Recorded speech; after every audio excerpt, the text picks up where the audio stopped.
Each year, more than 46,000 people die from a drug overdose. That's more people than die from car accidents or from gun violence.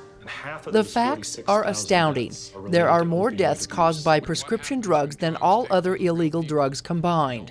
A film produced by the DEA and FBI called Chasing the Dragon tells the stories of real-life addicts and their struggles to get clean. Some of our target groups that we want to view the film are parents, teachers, and kids. We want to get to it before it starts. Opioid overdoses take about 24 lives a month in Utah. Utah ranks 4th in the nation for overdose deaths by opioids. The Drug Enforcement Administration in Utah is fighting against those odds with a 360 strategy, hoping for change. There's people, good people, struggling with addiction. We want to eliminate, so to speak, the stigma of shame and get people the treatment and the help that they need and the treatment and help that they deserve. Utah's annual Substance Abuse Fall Conference brought hundreds of professionals to the table this week to address a growing epidemic. Campaigns underway statewide are providing more community awareness through messaging and even more prescription drug drop boxes. Education is the key to keeping these drugs out of the wrong hands. Many wonder how our nation ended up with this great addiction. It was simply a change in the 1990s to begin treating people for their pain. And they weren't just prescribing for people's pain, we actually asked that as vital. So we'd say to people, what's your pain scale today? And we would ask every patient. And so it kind of led to an increase of writing opiates.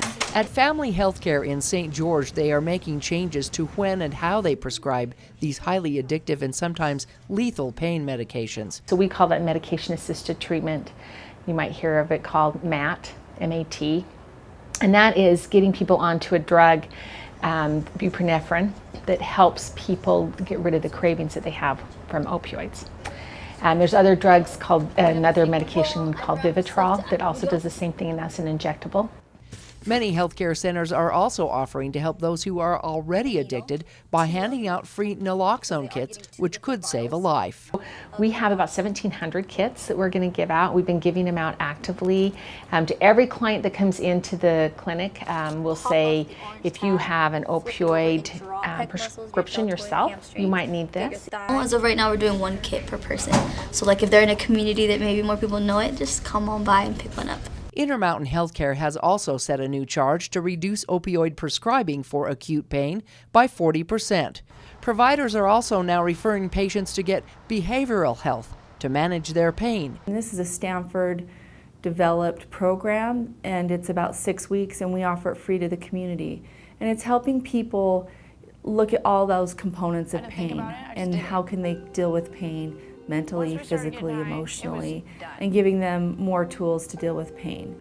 The hope is to help those already addicted to get back to normal and prevent others from following in their footsteps. In the meantime, the Drug Enforcement Agency will continue to crack down on illegal drug dealers. These people are nefarious, they're evil, they're predators, and that's our job, is to take these people out. In St. George, Melissa Anderson, CEC News.